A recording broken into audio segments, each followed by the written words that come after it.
Over this past year, I've been chronicling every game I've played and making small videos about them, so I decided to put them all together into one big video for your viewing pleasure. So this is that. Without further ado, let's start with what I played in January.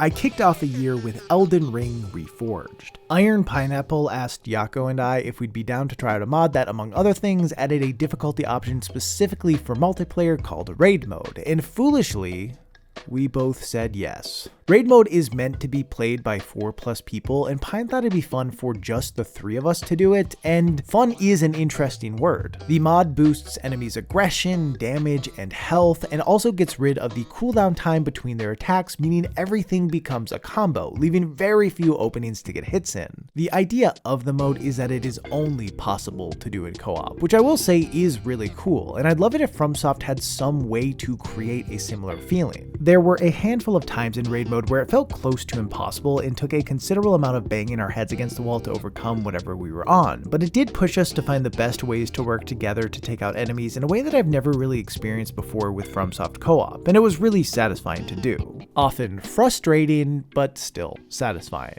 As far as Reforged goes, I feel like given the weird way we chose to play it, it's hard for me to speak on how well it rebalances and remixes the game. Raid mode is not the primary mode of the mod, and also doing it with just 3 people is stupid. So my relationship towards Reforged is almost certainly way different than the average person's. With that said, there were a few things I really liked that I do feel like I can speak on a bit. The biggest was the inclusion of rune pieces, which pretty much operate like Korok seeds in that there are hundreds of them hidden throughout the world that you can gather. Some require having a keen eye, and others call for solving little jumping puzzles, and it's just a nice little wrinkle to make traversal more engaging. They can be exchanged for various stat and ability upgrades, so they generally feel worthwhile to get. Admittedly, it did take me a little while to realize how useful they were, so I ended up getting way fewer than Pine and Yako, but regardless, they are a neat addition. Another cool thing is that the mod makes it so using a health or magic flask near an ally will restore their health or magic as well, adding a new layer of strategy to every fight in terms of timing and positioning. We had a lot of fun calling out when we were going to heal and sharing resources, and it made fights really communicative in a way I love in multiplayer games. It also makes a bunch of little changes to the combat that are pretty neat. The 2 that had the biggest impact on my playstyle were the inclusion of the Bloodborne Quickstep instead of a light roll, and generator spells that give FP when used so that you always have access to something even when out of flasks. This allowed me to zoom around the battlefield and also have a way to continuously do ranged attacks, which was a lot of fun. There's also a deflect mechanic that I didn't use much because of the nature of our playthrough, but I think it's an awesome addition that fits perfectly with the combat. Lastly, it has a feature we didn't use because we didn't realize it was there until we had pretty much finished the mod, but you can refight any boss you've defeated, similar to the Reflections of Strength in Sekiro, and I wish that was in the base game so badly. I would love to fight Melania whenever I want without having to play through the entire game again. Now, Reforged was not the only mod we were using. We also had on seamless co-op, which allowed us to stay connected at all times regardless of where we were, and I can't praise this mod enough. Riding across the lands between with the boys just felt so good, and it was nice to not have to jump through constant hoops to be able to play together. It certainly is a bit glitchy at times, but any bugs we ran into were far outweighed by how convenient and nice it was to play the game in this way. Honestly, I think being able to explore the overworld together solves a couple issues I have with Elden Ring's exploration. When playing alone, there are plenty of times where you clear out a cave or dungeon and get a reward that is not relevant to your build and that you can't even really test out unless you go and change your stats. When playing with a group though, who all have different builds, there is a much better chance that what you find will be useful to someone. And yeah, it was just as fun to find a cool weapon for Yako as it was to find one for myself.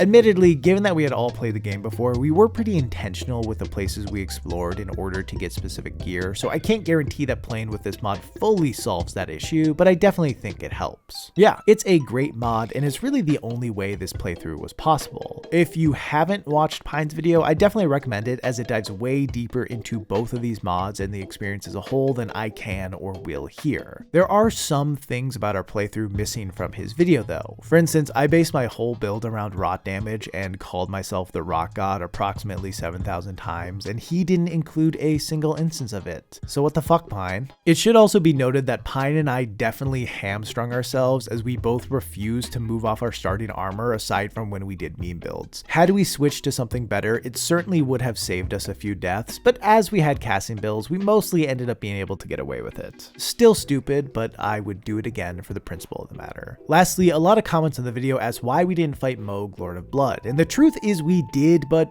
could not beat him. When he would do his second phase transition, he always would heal back up to full even when we were using the Purifying Crystal tier, and as the mod greatly reduces damage when bosses do their transition moves, we couldn't even punish it. Between how aggressive he was because of the mod and the amount of blood fire everywhere, we just couldn't figure it out despite our best efforts. It was the only fight we did where it seemed like even if we grinded it for dozens of hours, beating it still wouldn't be guaranteed, so it didn't seem worth it to put so much time into an optional part of the run. Maybe we'll go back someday, but I don't know. I'm sure it's not impossible to do with 3 people, but it felt impossible. If you do it with a group of 3 though, let me know and I'll leave a comment saying you're better than us. Anyway, playing Reforged on raid mode was a really great time that I would not recommend to anyone, or at least not in the way we did it. If you're going to do raid mode, get at minimum 4 people, but probably more. Despite how frustratingly difficult the mod got at times, I'm happy I got to do it with Pine and Yako. Figuring out how to overcome stuff together made for a really cool experience, and also just hanging out with them is always a great time. So yeah, you know, if you want a way to freshen up Elden Ring, I'd say you definitely should check out Seamless Co-op, and if you've played a lot of Elden Ring and want to add some more challenge and mechanics to the game, give Reforged a look. After that, I dove into Dave the Diver, a game that feels like it couldn't settle on exactly what it wanted to be, so it went with a bit of everything. It is honestly wild how many ideas are stuffed into it. On the surface, it seems like it only has 2 phases, the diving phase where you go into the water to collect fish as well as do favors for various people, and the restaurant phase where you set a menu based on the fish you gathered and then try to make as much money as possible. But as soon as you think you figured out what the game is about, it hits you with a rhythm minigame and then a boat chase and then light farming sim elements, and something new always keeps coming, leaving you guessing as to what idea they'll toss at you next. To be honest though, I found myself mixed on the inclusion of all these elements. On one hand, it's definitely exciting every time something new comes up, and I couldn't help but be impressed by their dedication to including so many little gameplay ideas. But on the other hand, almost none of them are all that fleshed out or fun to actually do.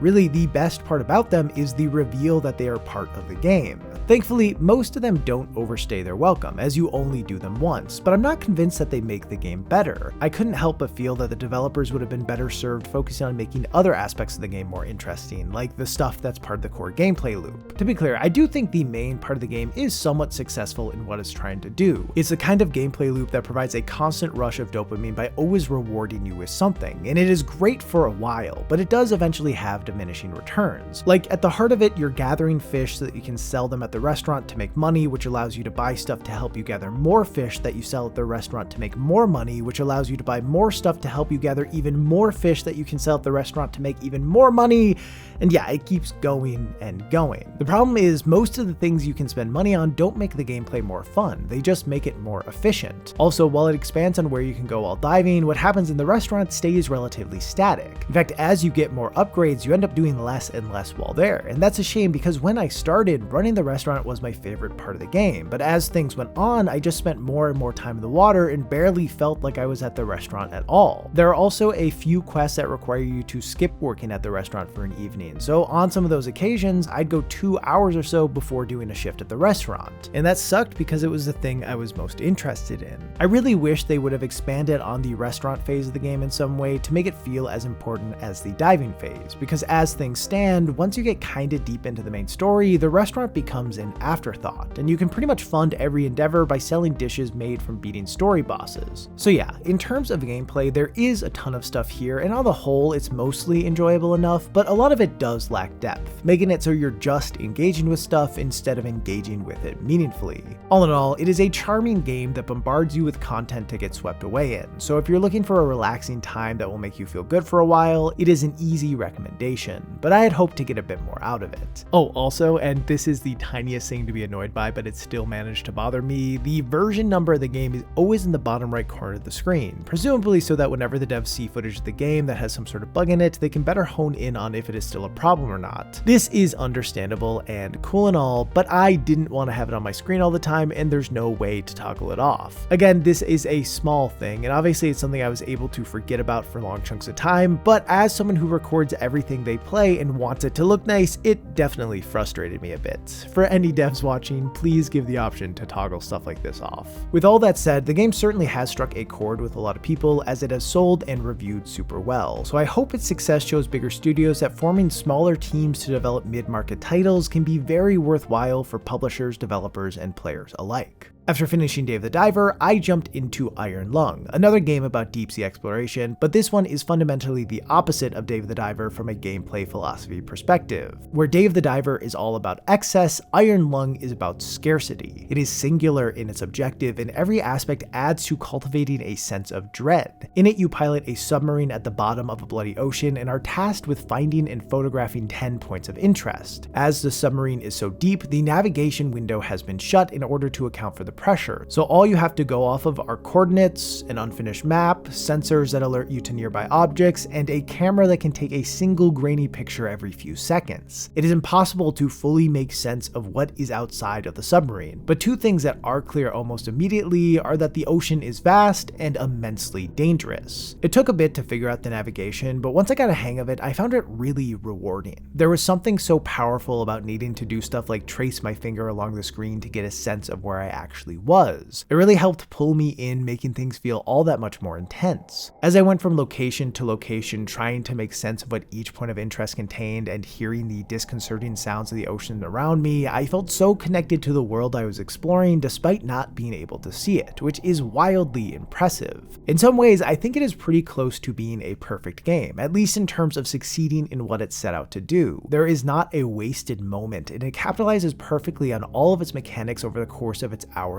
runtime. I'm not even a huge fan of horror games, but this one had me at the edge of my seat for the whole playthrough. And I don't want to oversell it. At the end of the day, it is a game where you run from one end of a small submarine to the other, but I think it does a lot of neat things within the limitations of its framing device to create an immersive experience. So for anyone who enjoys games that try interesting things, there is a ton to appreciate here. In a landscape filled with titles that aim to include as many ideas as possible, it is refreshing to play one that is so focused on a single aspect and executes it expertly. To end off the month, I played Unpacking, a cute and surprisingly emotional game about growing up and the stuff that goes with it. Each chapter takes place during a different move in the main character's life, and the only information you have about her and what's going on comes from the stuff of hers that you unpack and the places she is moving into. It's incredible how much information is conveyed about her life from just these few transitional moments. From picking up on her interests to getting a sense of what her relationships are like, you learn so much about her from the simple act of finding places to put her stuff. For a game without dialogue where you don't even really see the main character, it manages to cover a lot of ground, ranging from how a place that felt so massive as a kid can feel so tiny as an adult, to how hard it can be to fit into someone else's life, to how making space for yourself can lead to achieving greatness. The plot itself is not an especially novel one. When written out on paper, it follows a lot of beats that have become somewhat standard in coming-of-age stories, but it being told in this way brings so much life to it. It turns a pretty typical narrative into a mystery that you have to untangle piece by piece and box by box, and I love that.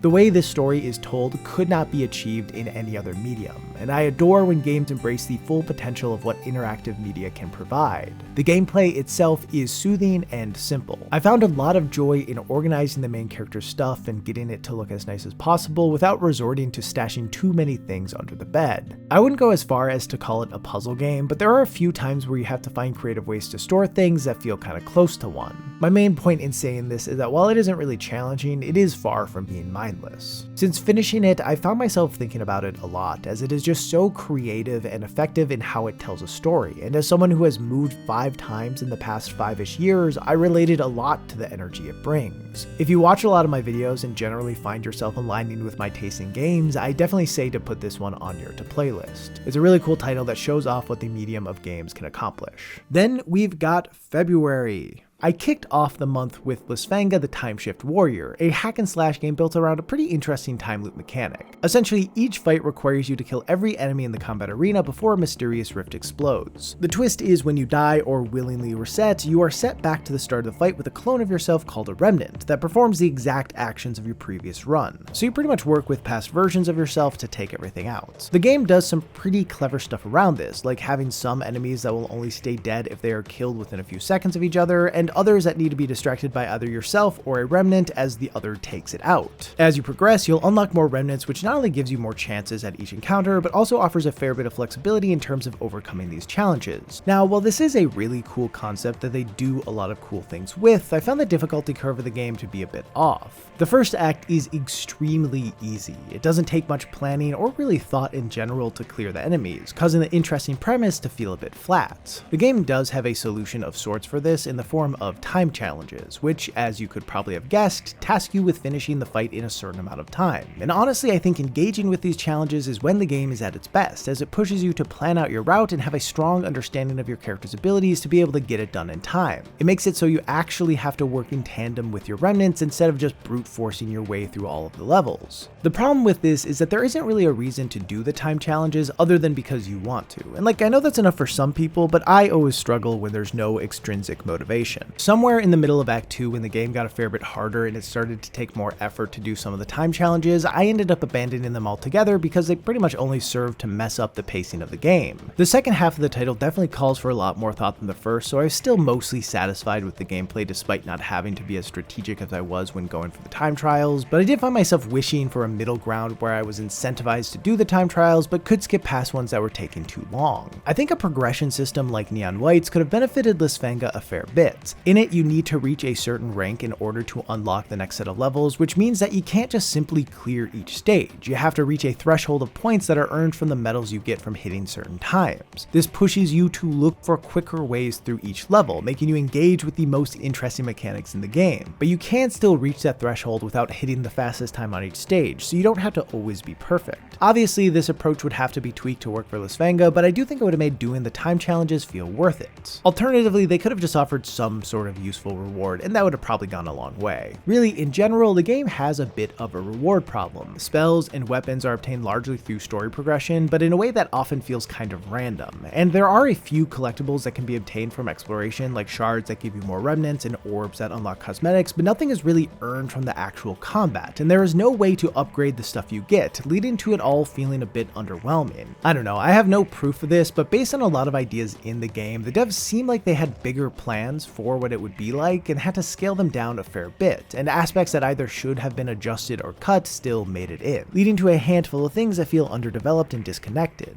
Anyway, at its core, it is a very clever title with a killer concept that I imagine most of you will have a ton of fun with. I definitely am being harder on it than I've been on games I've liked way less, mostly because I think it missed its full potential, which is too bad as an idea like this has a ton of it. So yeah, it is very much worth playing, but more than anything, it makes me want to see what these devs can do next time now that they have the experience of this one under their belt. After that, I played Chants of Sennaar, a puzzle game recommended to me by my patrons, and it was a good time. The core of the gameplay is centered around deciphering languages belonging to the inhabitants of a handful of mysterious civilizations. It starts off with simple concepts like open and close that are easy enough to figure out, but as the game goes on, some words center on grander ideas that take more thought and context to figure out. My favorite part about the whole process was figuring out how each of the languages work. There are plenty of shared words between the civilizations, but they all have ones unique to them and also different perspectives on the same things. Additionally, the languages have varying levels of complexity in terms of syntax, and figuring out not just what all the words mean, but also how each civilization forms a sentence was a lot of fun to discover. It's just really clever in its design and makes you feel like a genius without ever being frustratingly hard. If you like The Return of the Obra Dinn or The Case of the Golden Idol, this will be right up your alley. Now, it does have some issues, the big one for me being that the mechanic that allows you to actually solve what certain words mean is a bit finicky. Pretty much once you encounter a set amount of clues that should make it clear to you what certain symbols stand for, your character draws pictures in their journal that you then can match with the designated symbol. But there were times where this happened before I had actually put the clues together, and it made the answer extremely obvious. Also, there were a few times where I figured out what a symbol meant, but hadn't found what the game deemed as the proper clue, so I had to run around engaging with everything in order to complete the language. Neither of these these things ruined my enjoyment of the game, but they did happen enough for me to want to dedicate 4 sentences of this video to complaining about them. It also suffers from an issue that I've talked about in the past that often comes up with puzzle games, of there being too long of a gap between figuring out an answer to a puzzle and actually solving it. There were a few times where I needed one word in order to get past an obstacle, and that required me to run to the other side of an area and then all the way back to where the puzzle was before being able to finish it. And when this happened, it always took a fair bit of time. I will say though, I found myself less bothered with this in Chants of Sennaar than I have with other games, largely because of how beautiful the environments of this title are. Each area is unique and gorgeous, and the game has a fixed camera of sorts that does a lot of interesting things with angles and movements, leading to a handful of stunning moments that made the world feel massive and alive. While not ideal, the long walks back weren't frequent enough where I still found myself enjoying seeing the beautiful environments again. Your mileage may vary there though. Anyway, it's a good game that I'd bet you, yes, you specifically, would enjoy.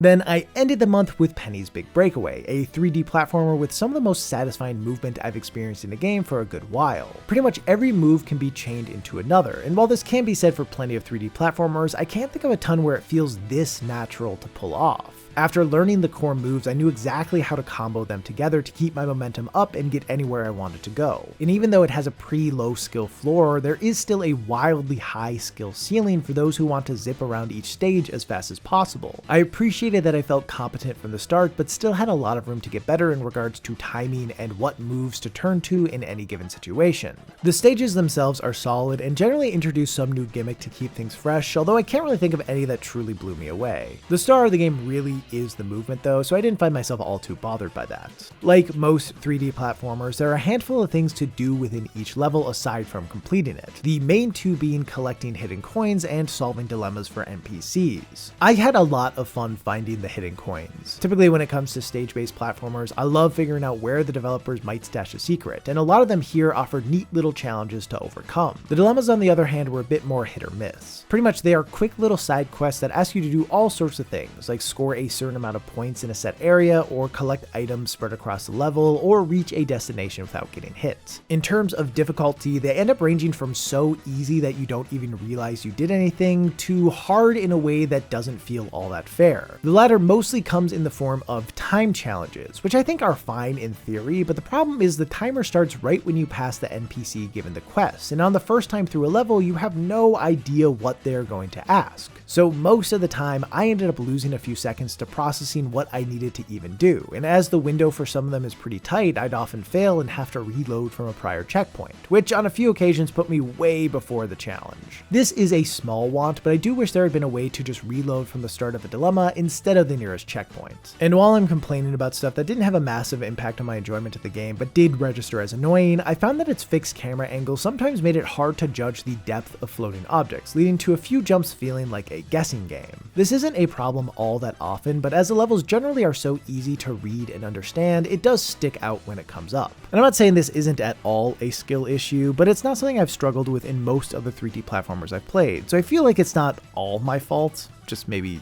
partially.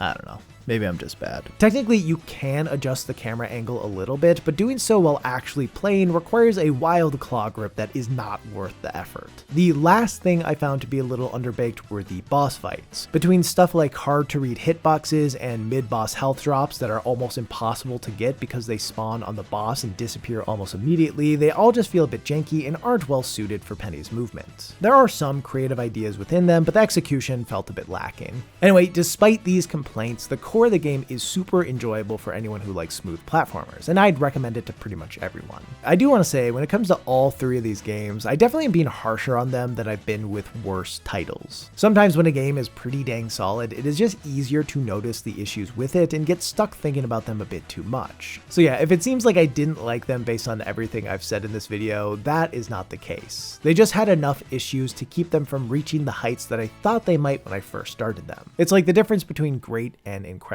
And this leads us to March. The game I spent the most time with throughout the month was Balatro, which I imagine was the case for a lot of you, as I swear everyone I know was hopelessly addicted to it for a little bit there. In case you missed it though, it is a roguelike deck builder where you score points by playing poker hands, and you improve the amount of points you score through collecting various cards, whether it be planet cards that increase the strength of different hands, tarot and spectral cards that offer all sorts of ways to improve your deck, or most importantly, jokers, which add rules to how your deck works that you can combine in interesting ways to improve your deck immensely. Like some reward playing face cards, where others reward playing smaller hands, and figuring out how to best utilize the different abilities that come with the jokers is a ridiculous amount of fun. Each run feels fresh due to all the possibilities, and while I definitely gravitated towards certain jokers whenever they would pop up, I never felt like I found a set meta. There was just always something new for me to test. Another aspect I found really rewarding is that there are a handful of mechanics that when I first saw them, I wondered why anyone would use them.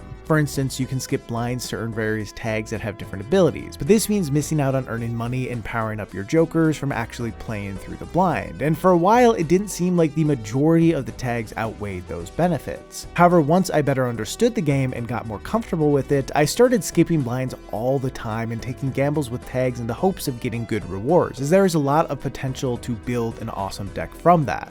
There were a few other things like this, and I don't know, I just like the process of going from thinking a mechanic is useless to seeing it has incredible value, and I think Balatro does a good job of introducing its mechanics early and showing how valuable they are through playing instead of telling. Yeah, honestly, I don't have all that much bad to say about the game. If I had to pick at something, which I don't, but I will because I'm me, I guess I don't love how front-loaded failure is. If you're gonna lose a run, it will probably happen in the second or third ante simply because you didn't come across a viable joker. This makes losing feel a bit too RNG heavy for my liking, but it's not terrible by any means. After the first time I cleared the game, I don't think I ever lost in the later rounds again, so a bit more suspense near the end probably would have been nice. With that said, as the goal eventually becomes more about seeing how far you can get in endless mode rather than just clearing the main 8 antes, suspense pre-endless mode probably isn't that important. There is plenty of it there. Now, I didn't feel as compelled to keep playing it as I did with something like Slay the Spire because there didn't feel like a satisfying end for me to work toward. Beating the corrupted heart was something I wanted to do from the moment I got my first clear, but there's nothing really like that in Balatro. I know that doesn't matter all that much to most people who play roguelike deck builders though, so this is probably only a downside for people like me who need to see a credit roll to feel like they actually accomplished something. But yeah, it's a really great game that I'd recommend to anyone who wants their brain to go burr, and I think that using poker as its base makes it the perfect game to suggest to the normies in your life, as it will give them something familiar to latch onto. Along with Balatro, I also spent a bunch of time playing a different deck builder, really the original deck builder, Dominion. It has long been one of my favorite board games. I own way too many expansions for it and have put in countless hours playing with friends. So when I heard there was a digital version with crossplay between Steam and mobile, I dropped a lot of money very quickly. It's just such a good multiplayer game. Even when just considering Dominion's base set, it offers a ton of variability every time you play, and now that it has around a dozen expansions, no two games will ever feel exactly the same. This is why my friends and I keep coming back to it. There is always something new, but the physical version does have one major issue, which is that it takes forever to set up and put away, so you end up losing a lot of potential playtime to just sorting cards. So between that and a lot of my friends living far away, I've been hoping to get a great digital version of it for a while now, and to be honest, I still am hoping for one because this version leaves a decent amount to be desired in terms of presentation and customization options, but it is better than nothing. I just expected more. Like, there is a long-running web-based version of Dominion developed by a different team that doesn't look that much worse and offers more online functionality. It also has a monthly subscription option to access everything instead of needing to buy all the expansions up front, which makes it a much easier entry point. I guess I just hope that this newer version would be definitively better than that one, but it's not. The main thing it has going for it at the moment though is a mobile app that works pretty well, and as that's typically the platform I end up playing it on, this has made it worthwhile for me. However, for non-mobile users, a lot about it needs to improve before I would recommend it over the web version, as that one is a much smaller investment and does some stuff better. Regardless of it being a mediocre digital version, the gameplay itself is always a lot of fun, and it's been awesome to play with friends when I have some free time, as well as on my phone with strangers when I'm holding a sleeping baby who does not want to be set down.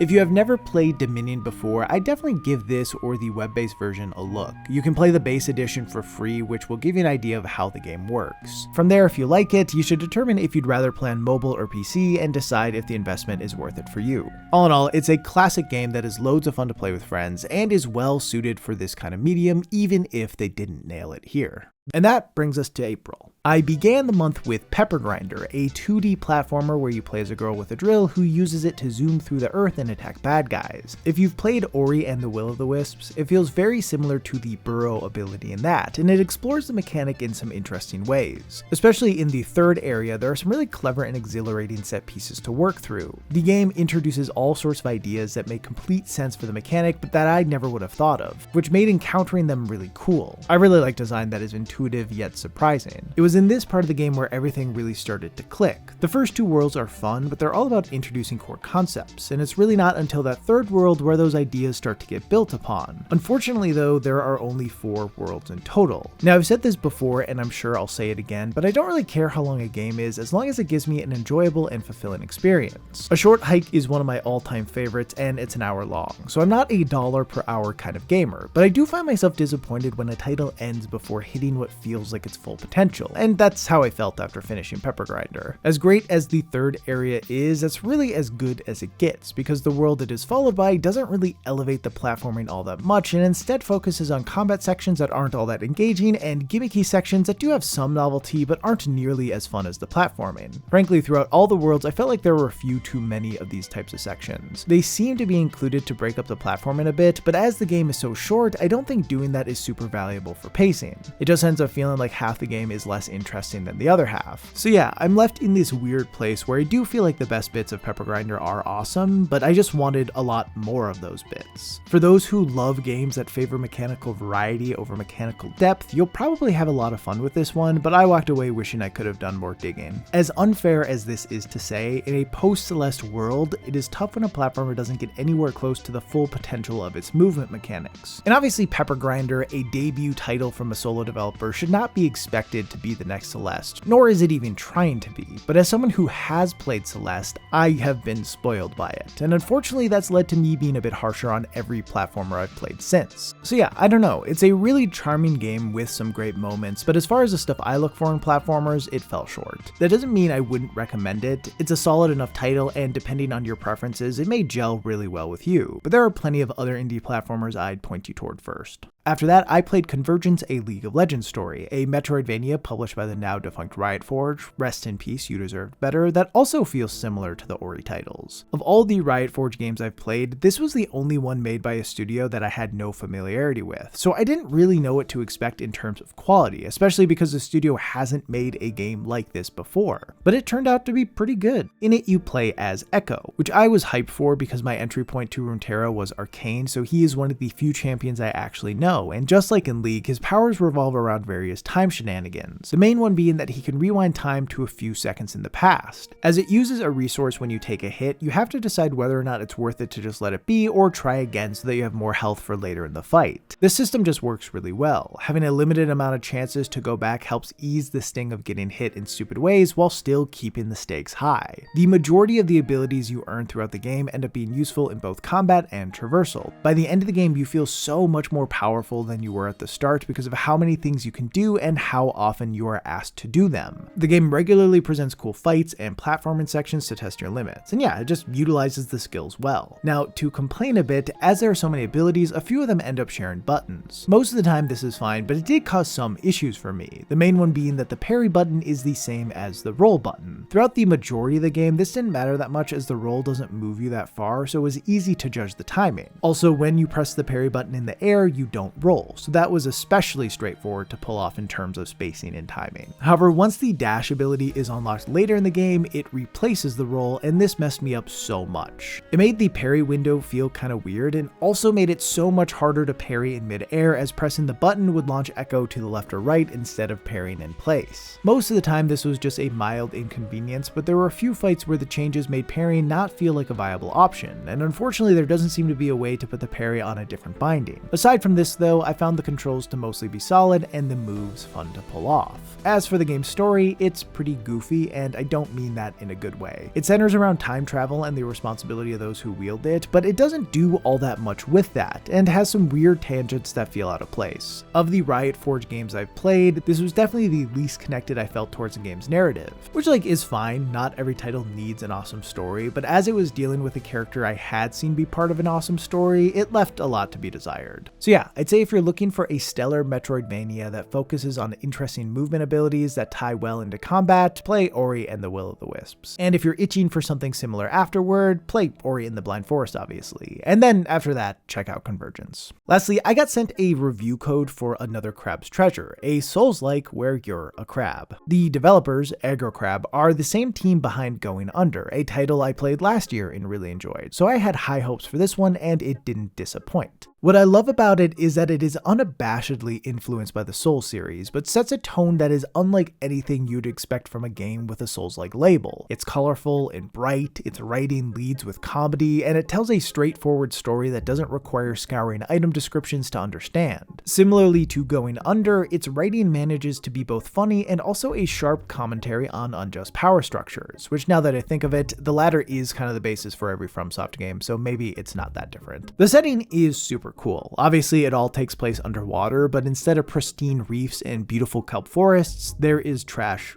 everywhere. It is the basis of structures and what's used for currency. And yeah, it's a clever concept for an underwater environment that they do a bunch of interesting things with, both narratively and gameplay wise. As far as the gameplay, it's got all the stuff you'd want from a Souls-like: the dodge roll, the parry, the slow deliberate attack patterns you have to learn through observation and patience, but it sets itself apart in a few key ways, the most notable being a greater focus on platforming. There are a lot of fun ways to move around, and the environments present tons of interesting obstacles to traverse. There's also a lot of verticality to its design, which I love to see. One of my favorite choices they made is not having sprinting be tied to a stamina meter. Not only does this make moving throughout the world feel less annoying, but it also means mobility is a bigger part of fights. Sometimes sprinting around your enemy is a valid strategy, and so is running away. This increased focus on mobility pairs well with another major mechanic, that being switching shells. Shells essentially function the same as shields, but once they take enough damage, they shatter, leading to an exciting and terrifying moment of frantically sprinting to the nearest shell when yours breaks to have some sort of protection. AgroCrab really seems to love including some form of item durability in their games, and although I know plenty of people are averse to having their stuff break, I think they do a great job with it, especially in Another Crab's Treasure. And that's because along with the shells being the main line of defense, they also offer unique abilities to help round out your moveset. These range from buffs to attacks to healing moves, and while you're most likely going to gravitate towards certain kinds, all of them have their uses, so you never feel bad about having to switch shells. In fact, I think being practically forced to try out all sorts of different shells helps the combat never feel stale by introducing you to new cool abilities all the time. The shell also allows you to parry by releasing your block right as you take a hit, which is not an approach I'm used to, but works well here. All these choices together create an experience that very much has the DNA of a Souls-like, but feels fresh in a lot of impactful ways. Most Souls-likes don't ever manage to get out of the shadow of FromSoft, but Another Crab's Treasure moves well outside of it, even while making direct references to them, and it is better for it. So yeah, if you're looking for a challenging and fun combat system that encourages players to constantly experiment, it is an easy recommendation. With all those covered, that takes us to May. I started off the month by jumping back into Skyrim for the first time in 12 or so years, or at least the first time I've done a substantial playthrough in 12 years. For those who watch a lot of my main channel videos, you've probably picked up on the fact that I am not the biggest fan of Skyrim, as I use it as a punching bag pretty regularly. There is a lot about its design philosophy I don't vibe with, making it an easy target, but as it's been so long since I actually last played it, I wanted to see if I'd feel different about it now.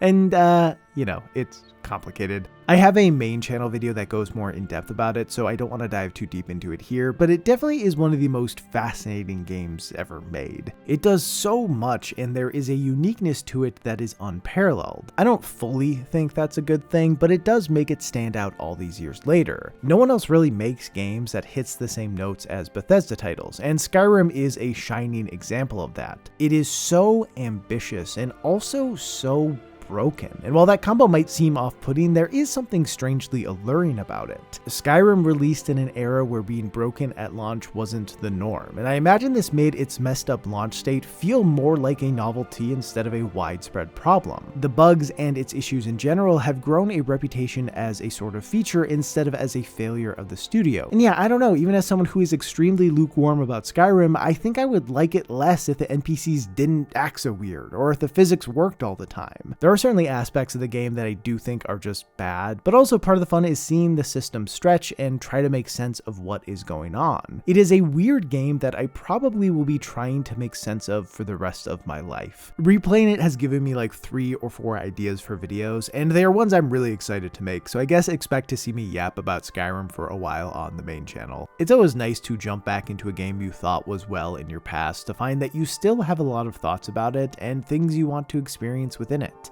So yeah, Skyrim is a video game, one that I kind of hate, and one that I kind of love, and that's where we'll leave it for now. In the middle of my Skyrim playthrough, I got sent a review code for Animal Well, and as I was looking for anything to distract me from playing more Skyrim, I jumped deep into it and had an awesome time. Animal Well is the kind of secret-based game that I love to play. There are just so many things to uncover, and many solutions to problems are wildly obscure, which makes figuring them out feel incredibly special. I can't really think of many Metroidvanias that take the combatless route, as fighting stuff is generally a pretty important part of the genre, but Animal Well manages to pull it off without a hitch. It's filled with thoughtful and fun puzzles, and the items you get throughout all have unique uses that continuously make you look at the world in new ways. The openness of it is truly astounding. From the start, you can follow any path and find meaningful progress, which is a type of freedom that I really love. Once you hit a certain point in each area though, you will need an item from a different one in order to keep moving forward, so the game is always pushing you to explore new places and then come back to old ones with new abilities and understandings of how the world works. A line that the developer, Billy Basso, used in the marketing of the game was that he wanted to create a world to explore that felt familiar but also always had new things to discover, and the way the game is designed very much achieves this. Up until near the end of the playthrough, backtracking rarely felt like backtracking, as there was always something new to find in places you completely looked past before. I ended up beating the base game and then getting all the eggs, which is the main collectible, and for the most part that was a ton of fun, although I will admit that the backtracking did start to feel more like backtracking once I only had a couple left to find. Ultimately, there aren't tons of games like Animal Well, and I think that alone makes it worth playing. If you love secrets, then it's easily for you. There's so much to dig into and figure out, and yeah, depending on your interests, it could give you dozens and dozens of hours of entertainment. Now, normally I just talk about the games themselves, but I do want to take a minute to focus on Animal Well's publisher, Big Mode, as I think it's a pretty cool success story. When Donkey first announced that he and his wife Leah were launching Big Mode, a lot of people were pretty surprised and didn't really know what to think of it. In general, Donkey's work walks a line between sincerity and satire, which can make it hard to know how seriously to take anything he puts out there, and as the announcement video felt pretty in line with other things he's made, it led a lot of people to wonder what the company would actually look like. Obviously, it was meant to be a hype piece for the brand, but it left the door open for a lot of questions on how they'd actually be running their business. Personally, I had no idea how it would turn out. I worried a bit that they were running just on vibes, but also figured that they must have done their research if they were going to pursue an endeavor like this. Regardless, I was intrigued to see what would happen, as no matter what, it'd be a valuable journey to witness. If it didn't go super well, it'd be a learning lesson on the difficulties that come with publishing video games and how it's not something to take lightly, and if it succeeded, it'd be a roadmap on how to leverage a YouTube career into something bigger. Also, it'd be kind of funny because it's Donkey, a guy who most people see as an internet funny man and not someone who'd start a business like this. Looking at how things have gone now, I think the fact that he is internet funny man Donkey is a big part of what has made this all work. He's done everything good publishers do while also unabashedly being himself. For instance, the game was featured in a Nintendo Indie World, putting tons of eyes on it, but the spot focused more on him and Billy Basso being goofy than the game itself, which actually allowed it to stand out amongst the many more typical announcements of that presentation. Also, the review code I got for the game was sent well before the release, which is amazing for for a title like this that has so much to discover within it, as it gives reviewers the proper time to actually get through it and form cohesive thoughts about it. And the email was written by Dunkey in a very Dunkey fashion, so it stood out in the inbox in a way that most emails I get from indie publishers don't. The point is, I think they have done a great job of following a lot of the best practices for publishers while also holding on to the strong identity that made the business possible in the first place. It's like an unprofessional professionalism. It's obviously early on in their journey, so I don't want to overemphasize anything, but I think this is a really great start, and I look forward to what they do next. To finish off the month, I played through Elden Ring. Again.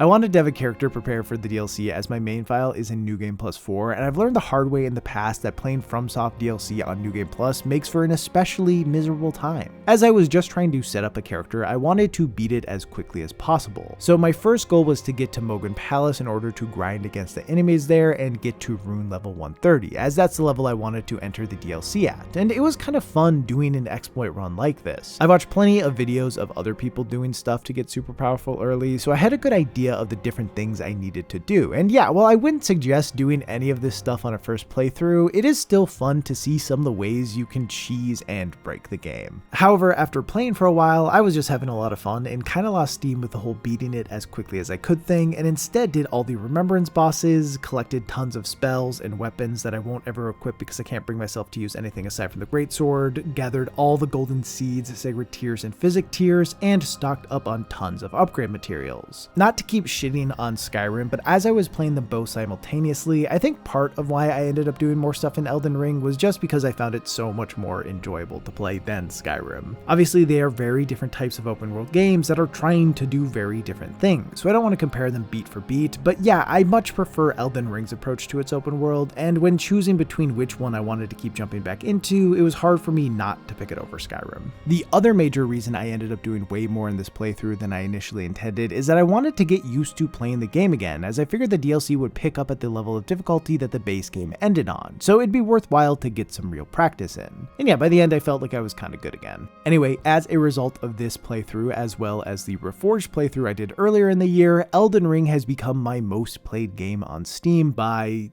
a lot, which is pretty wild as I'm not tired of playing it yet. And honestly, I still haven't experienced most of what the game has to offer, as I've been pretty limited in the playstyles I've gone with. I don't think it is my most played game ever. I spent far too many weekends playing Brawl in my basement with friends, and there is a year of my life where I put more time into playing Minecraft than I did into school, I think. But it is up there, and as there is a whole lot I want to engage with still, I imagine it eventually will take that top spot. It is not my favorite FromSoft game, but it certainly is a special one that offers a wild amount of value. With that said, once I get through the DLC, I need to play some other games, as I like variety and don't want to spend my whole life on one title. Then June. The majority of my gaming time throughout the month was spent on Shadow of the Erdtree. I was fortunate enough to get an early review code because I'm so on top of putting out timely videos, so I got to play a lot before release. And honestly, when it actually came out, I was surprised by the fairly mixed response on it because I had an utter blast playing it. For starters, I found the bosses to be both the hardest and also most fun in the entire game. I thoroughly enjoyed learning every fight, including the last one, which I won't spoil, but yeah, even that I found fun to figure out.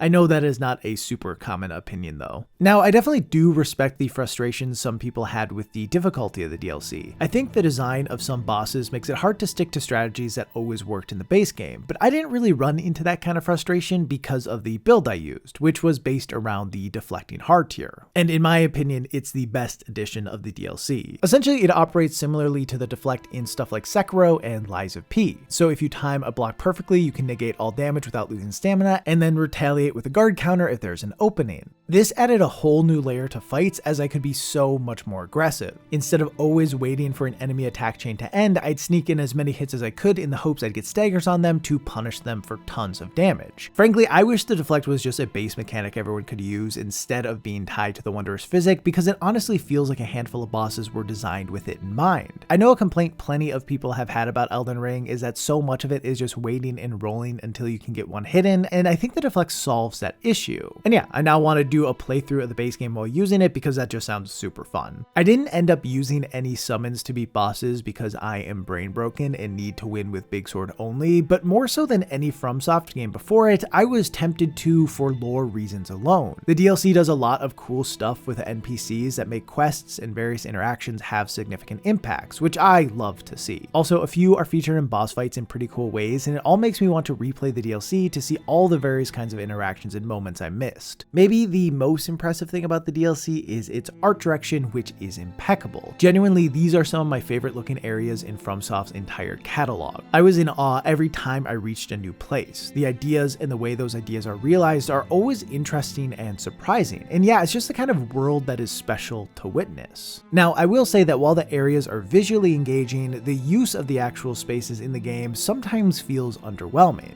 To be clear, there is a ton of content in the DLC and lots of neat items to collect, but despite the world itself being more dense due to how it uses verticality, there doesn't feel like there is as much to uncover per square foot as there is in the base game. A handful of regions really only have one major thing to do in them, and this can lead to long chunks of time where you're just riding on torrent looking for something to meaningfully engage with. For the most part, this didn't bother me, but there were a few times I came across incredibly cool looking areas that seemed filled with mystery and promise, and walked away from them having pretty much done nothing of substance. This certainly happens in the base game too, but given the scope of the DLC, it is way more noticeable here. Pretty much, while I wasn't disappointed with how much stuff was in the DLC, I did find myself a bit let down by how it was spread out. Also, and I'm gonna continue griping for a bit, so strap in, while I did like the boss fights, the DLC does suffer from the somewhat common FromSoft problem of boss too big for arena-itis. Especially with the Dancing Lion and Golden Hippo, there were just one too many times where I had no idea where the fuck I was. I guess this could be considered a skill issue, as it's on me to focus on positioning to make sure I don't get caught against a wall, and yeah, okay,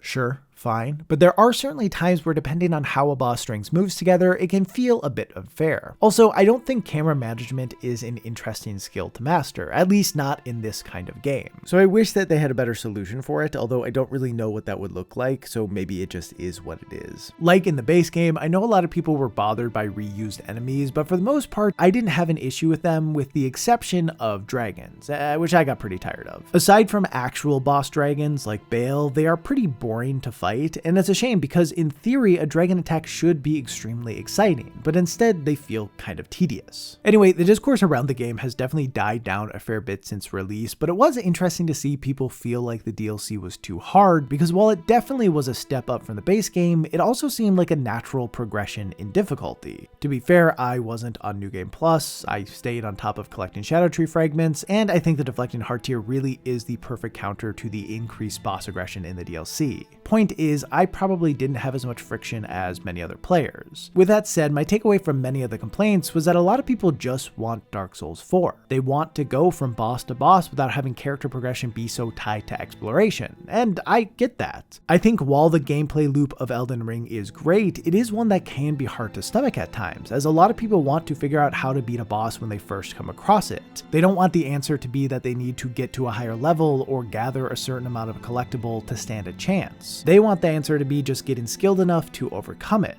But in Elden Ring, that isn't always possible without a stupid amount of bashing your head against a wall. I get why some people want to shift away from this open world approach. As someone who loves the exploration aspect, I don't really feel the same, but I do understand it. All in all, complaints aside, I found this DLC to be a great send-off to Elden Ring. It is the most challenged I've ever felt by a FromSoft game, and that led to so many satisfying moments throughout the playthrough. It delivered the feeling that I always want to get from these games, so yeah, I liked it a lot.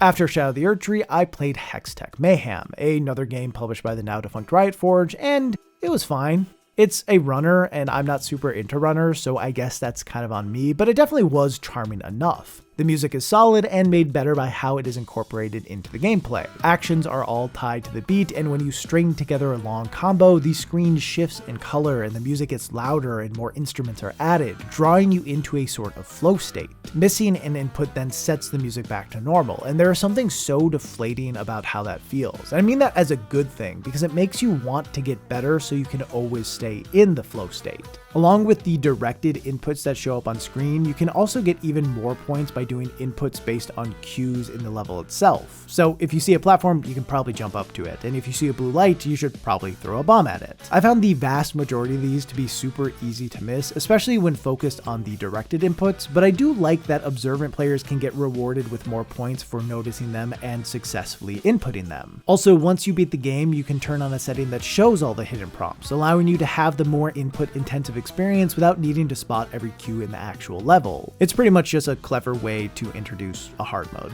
Progression in the game is tied to both completing levels and also collecting a certain amount of special gears in order to build a mech for the boss fight of each zone. In theory, this is cool as it pushes players to learn each level and look for secrets, but I also never came close to not having the necessary amount of parts to be able to progress, even though there were plenty of levels I did terribly at. So yeah, while I do like this kind of progression system, the skill floor is so low that it felt kind of pointless. One thing I wasn't a fan of is that when you hit an obstacle, instead of being sent back to a checkpoint, you continue moving along almost like a ghost until you enter another input and get back to actually playing. This leads to skipping over pretty significant chunks of each level when you take a hit. The approach prioritizes completing levels over truly learning them, and because the progression system isn't demanding in the slightest, you really can just cakewalk through everything. I wish that they had given me more of a reason to actually learn the levels. There is a fair bit of mechanical depth to the game, and if I were more intrinsically motivated, I probably would have dug deeper into it, but as this isn't a genre I love, I didn't have the patience to just do it for the sake of doing it. Had the game provided more motivation to engage with its depth, for instance by making it harder to progress without demonstrating some amount of mastery over each level, I would have had a much better time with it. So yeah, if you like runners and League of Legends characters, you'll probably have a good time with it, but I don't think it will change anyone's mind about the genre. I then finish up the month with Sheepy, a short adventure, a game produced by the music channel Mr. Suicide Sheep. Above all else, the game has a killer aesthetic. The art style is incredibly rich and charming, and the animations are just so smooth, making the world not only interesting to see, but also interesting to move through. Its art and music do a really effective job of establishing tone. As you'd expect from something associated with Mr. Suicide Sheep, the soundtrack plays a big role, featuring an electronic heavy dynamic soundtrack made by musicians who are often featured on the channel, and it knows exactly when to hit you with the sound of despair and when to hit you with the sound of hope. It builds and falls always at the right time and is just a real treat. I really can't state enough how stellar the title's presentation is. It just feels good to engage with. As far as the actual gameplay, it's pretty simple. It has a few ideas that I felt could have been expanded on in neat ways, but I don't really think the goal of the game was to be mechanically deep. The gameplay is largely in service of the spectacle, so I think it's probably for the best that it didn't try to include anything that might get in the way of players engaging with said spectacle. Although I will say there are these optional collectibles you can find throughout the levels, and I felt overly compelled to get them all, which did lead to me undercutting one of the game's more powerful moments because I kept turning around to find one, not knowing that I had missed it a while back. Now, one thing that I definitely think is worth mentioning is that the game is free, which makes it super easy for me to recommend to you because all it takes is your time. And I think the game is easily worth the hour or so it will take you to beat it. The spectacle feels great, and it has a handful of interesting aspects that you'll probably be thinking about well after you're done playing it. When researching its development, I also found out that it was made by one guy, Thomas Lean, and it's also his first game, which is wildly impressive. All in all, it's a neat little experience that you'll probably have a nice time with. Next up, we've got July. The game I spent the most time with during the month was V Rising, an isometric vampire-themed action survival crafting game. As a disclaimer, I played this for a sponsored video on Iron Pineapple's channel. I personally have not been paid to play it or sponsored by V Rising to talk about it, so I have no obligations to Stunlock Studios or anyone else related to it. This is all to say that my opinions are not being filtered through anyone else, but feel free to take whatever I say with a grain of salt due to me being in that video. But also, you should just take everything everyone ever says with a grain of salt, probably. Anyway, I had a lot of fun with V Rising. As I've said in the past with co-op games, I'm sure a big part of the enjoyment came from just playing something with friends. Honestly, I had a good time with Elden Ring Reforged on raid mode with Pine and Yako, and that was an utter nightmare. Point is, a lot of games are just better with other people, but I do think that V Rising itself is pretty solid. It centers around seeking out bosses and killing them in order to unlock new abilities, weapons, gear, and constructions you can make at your base. One One thing I really liked about how it works is that you are never locked into a build. The way your character plays comes down to the weapons and abilities you decide to equip, and these can be switched pretty much whenever. This makes it easy to experiment with what vibes best for you and also adapt to whatever you're fighting. And this process of figuring out how to take on all the bosses ended up being the most fun part of the game for me. For the most part, bosses can be split into two categories, those being roaming bosses and arena bosses. Roaming bosses can be found all across the overworld and generally are a bit more straightforward in terms of what they can do. The challenge of them mostly comes from taking them on while also dealing with the chaos that can come from every other aspect of the overworld, whether it be sunlight or other enemies. I thought these were cool, but for the most part were only memorable when we faced them under less than ideal circumstances. The arena bosses, on the other hand, were pretty much always memorable and tons of fun. As they are in a contained environment, they end up having way more stuff going on, and figuring out how to overcome their various twists was always a lot of fun. They felt like just the right amount of challenge where it couldn't be taken on mindlessly, but they also didn't take forever to beat. Some of them are also just really inspired in terms of concept, which I love, as I think something being interesting is generally better than it just being traditionally good. One thing I'd recommend is playing on brutal difficulty. We did the first half of the game on normal and found it to be a bit on the easy side, but after getting a bunch of comments on Pine's video about how the higher difficulty actually changes up boss fights in notable ways, we bumped it up. And yeah, this was a great change to make. I love when higher difficulties do more than just adjust numbers, as I'd much rather have a new phase or wrinkle to a boss fight than things just being spongier. So the devs did a great job with that. Now, as much as I loved the combat side of the game, that really is only half the experience. Frankly, depending on how you play, it is probably less than half of the experience, as the survival crafting part of it can take up a lot of time. To be clear, if you like survival crafting games, then this probably won't be a problem for you, but as someone who is a bit more lukewarm on them, I found it to be a bit grindy for my liking, especially as we neared the end of the game. While it technically is possible to beat bosses at any point if you're good enough, to stand a reasonable chance, you need to be at or near the same gear level as them. Early on, we were mostly able to keep up with the needed resource gathering as we looked for bosses, but at a point, we had to be way more intentional with it. And while I enjoyed chatting with Yako and Pine as we mindlessly gathered stuff, we were still mindlessly gathering stuff. I don't know, maybe that is just the point of survival crafting games, but yeah, after a while, I just wanted to keep moving on with the bosses and not have to spend time on gathering and crafting. Luckily for me, as Pine and Yako have a little more flexibility in their schedules than I currently do, they were able to jump on and do some grinding while I was offline, which was great as it meant I never got fully fatigued by that part of the game and largely just got to engage with what I liked the most. So yeah, my advice is get friends who will do the part of the game that you're not interested in doing.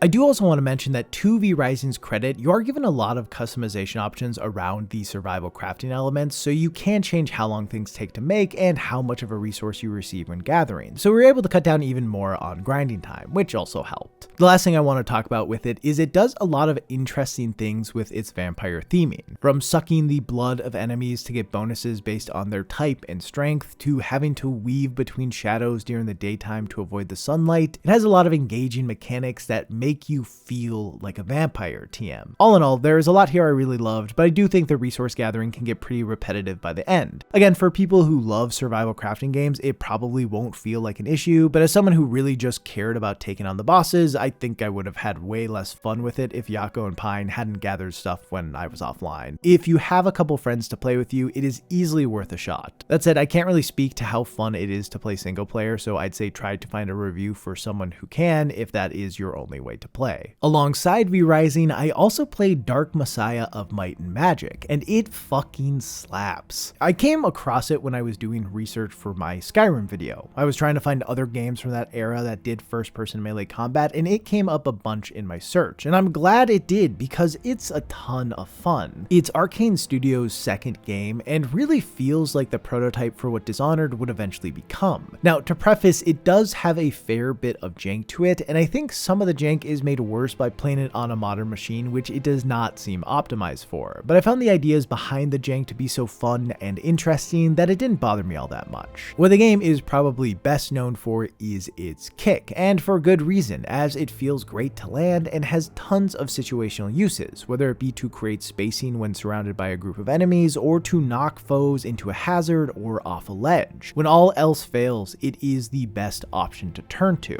But of course, it's not just a kicking game. As it is an immersive sim, you can interact with all sorts of objects objects in the environment to get a leg up, and use various abilities to manage enemies in neat ways. My favorite attack in the whole game is the ice spell, which can be used to freeze enemies in place or create a hazard on the ground that they can slip on. Setting up these little traps and having enemies walk right into them just feels really good, and I love that there is more to the spells than them just doing slightly different types of damage. While the game doesn't go super deep into the potential of spells, it does enough to be interesting and give value to the different types of magic. The swordplay itself is also pretty fun, especially in combination with all those other elements. You actually have to vary your moves and pay attention to what the enemy is doing in order to get good hits in. The story is very much what you would expect from a mid-2000s video game, which is to say that it is pretty goofy and stupid. It's mostly forgettable, but there certainly is some dumb fun to be had with its characters and narrative. That fun will more so be laughing at it than with it, but there is value in that. All in all, it has a really cool combat system with tons of clever ideas that make it a lot of fun to play if you can get past some of the jankiness. After that, I got sent a review code for Fallen Leaf, an indie platformer inspired by the likes of Mega Man and Castlevania that does a pretty solid job of paying homage to them, although I don't think it really gets out from under their shadows in the way some other indie games with similar inspirations have been able to. It is made up of a ton of short stages that you access through an overworld, and despite this sort of segmented approach, there is still a really nice cohesion between the stages. Where one ends is pretty much where the next begins, so instead of playing through stages that are at best just sort of thematically similar, you really do feel like you're working your way through this world. The gameplay, at least at the start, largely consists of running and gunning and using special items with limited uses that help you with specific situations. There's a boomerang that goes a bit farther than your gun, and an axe which can be thrown at an arc, and pretty much all of them just allow you to hit enemies that are placed in different spots. While nothing in the game is all that revolutionary, it is executed really well, especially the enemy placement. It might sound like a weird thing to compliment, but I don't know, I felt like I had to focus more on the enemies and what they were doing than I generally do when playing platformers, and I was regularly faced with interesting combinations of enemies to get past, which was a lot of fun.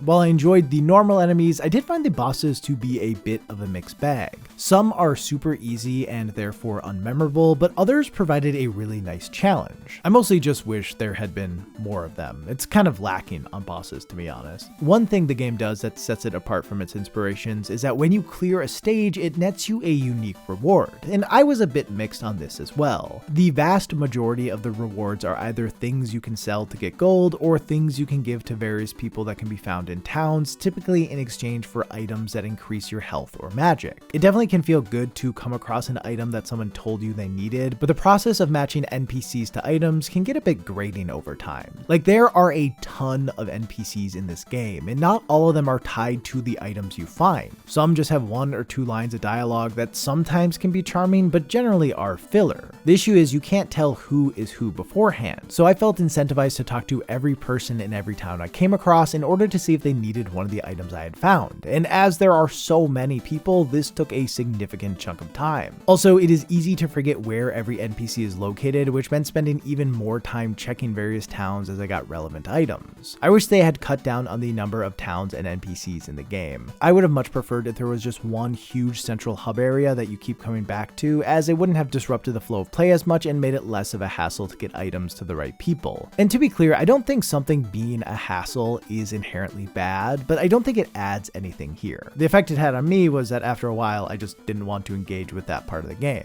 Now, I'm going to keep complaining a bit and focus on something that is mostly a me problem, but as I've made a career out of talking about me problems, maybe it would be a you problem as well.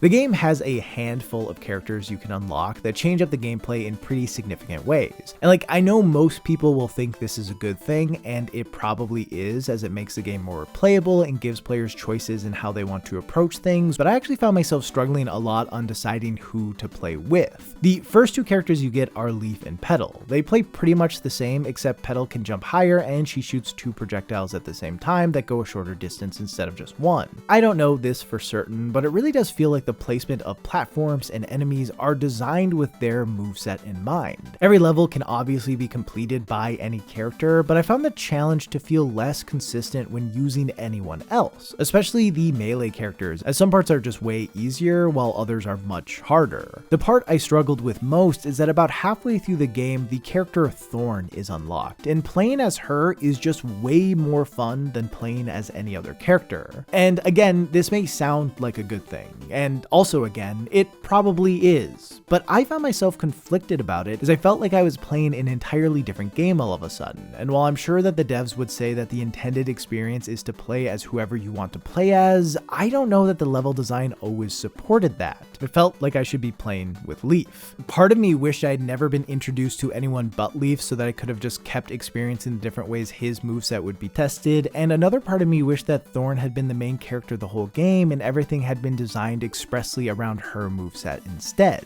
As I said at the start of this, I do understand that this is mostly a me problem, but yeah, once I hit the second half of the game, it was hard not to wonder what experience would be the best. And it is clear that the devs do want you to experiment, as you can swap between characters on the fly, so I don't know, maybe I just need to embrace the call for experimentation more, but I still think as so much of the game feels crafted around Leaf's abilities, playing as anyone else feels a little weird, even when they are way cooler. I will say there is a fair argument to be had that the different characters cover the weak spots of others, so the best way to play is by swapping all the time based on the situation, and yeah, depending on how you approach games, this may work really well for you, but I found that when playing with efficiency in mind, Leaf was the answer in most situations. Also, as the special weapon system that I mentioned before addresses most of Leaf's weak points, it makes it even less necessary to use anyone else. I've spent way too much time on this. Point is, I think the introduction of multiple characters shifted the focus in a way that created a more uneven experience for me, but I also wouldn't be surprised if this inclusion is what sells a lot of you on wanting to get the game. It's hard for me to fully call the choice good or bad, it just didn't really work for me. Anyway, if you like Mega Man, you will like Fallen Leaf. It is a fun time with really well crafted stages, and even though I found myself conflicted with the addition of other characters, it does add a lot of replayability, providing a good amount of bang for your buck. Once that was done, I ended the month with Curse Crackers for Whom the Bell Toils. It's a movement-based platformer that was developed by Colorgrave, an indie studio I've been following for a little while now, as they made a game called Prodigal that I played last year and really liked. So I was interested in seeing how they handled a completely different genre, and it didn't disappoint. Like pretty much everything Colorgrave has made, it feels like it could have existed on the Game Boy Color, and this made playing it feel both fresh and nostalgic. Its pixel art and chiptune soundtrack reminded me of long car rides where I prayed that my batteries wouldn't run out before we got wherever we were traveling to. But of course, these aspects as well as the gameplay itself are far more complex than anything that actually could have existed on the Game Boy Color. Your character, Belle, has a handful of movement options to overcome the various obstacles, and once you start to understand the levels and the full capacity of her movement kit, you can zoom through stages in extremely satisfying ways. Part of what makes you feel like you're going so fast is that the screen is pretty small relative to your character, and this was one thing I found myself sometimes feeling mixed about. It obviously complements the style the game is going for, but it makes it hard to react to what's ahead as there isn't much time between you seeing something and hitting it, which led me to be far more cautious than I would have liked to be. It's one of those games where being able to go fast is more about memorizing the level than it is about reacting to it, which I think I like a little less. The secrets are where this game really shines. There are so many spread across the world, and finding them always feels special and leads to bigger, very interesting things, so they are definitely worth looking for and getting. They add a nice additional layer to the game to consider. I don't have much else to say on it. It's a really solid game, and if you're yearning for a certain era and want a smooth platformer with a lot of meat on it, this is that. After all that, August started, and I really only played games on the last day of the month so that I could still have something to talk about. The first one I tried was a first-person platformer called Refunct. The goal of the game is to reveal all the platforms on a sort of island by jumping on these big red buttons and then turning the platforms green by stepping on them. That's really it. It's that simple. The movement isn't complicated, but there is enough there to keep things feeling good throughout the game's short runtime. You can slide and do wall jumps, and yeah, it's just enough to make moving around feel fluid. fluid. This very much falls into the category of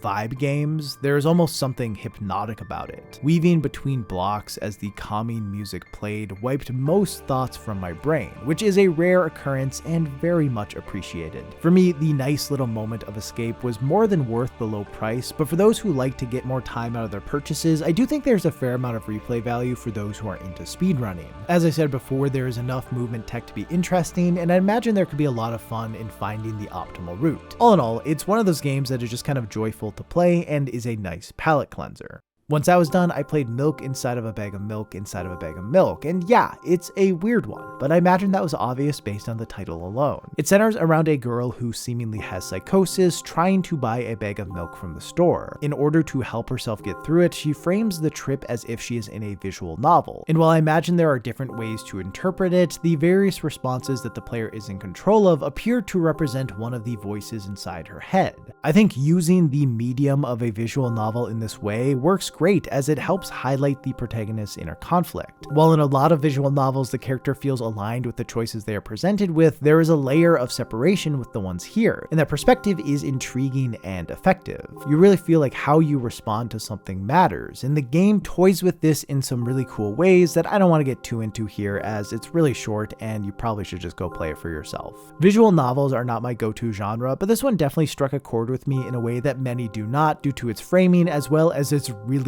unsettling art style that perfectly complements the story and themes the game aims to explore. If you're in a headspace where you can handle a pretty heavy story and are looking for a creepy, thoughtful, and dark time, give it a look. As there are a lot of short visual novels, I continued the train of playing them with one called Missed Messages. I actually played a different game by this developer a few years ago called A New Life, and I liked it a decent bit, so I had highish expectations for this one. While it didn't fully live up to them, I still found it to be an interesting enough time. Unfortunately, it is one of those games that if you have any interest in playing it, the less you know the better, so it's hard for me to say all that much without feeling like I'm ruining it for you. To keep it as simple as possible, it primarily tackles themes of love and depression, exploring both in impactful and visceral ways. The writing is thoughtful, and while I did feel a bit mixed on how the central premise is handled, I think it mostly manages to be a valuable exploration of mental health that doesn't fall into the typical traps that many pieces of media centered on mental health issues often do.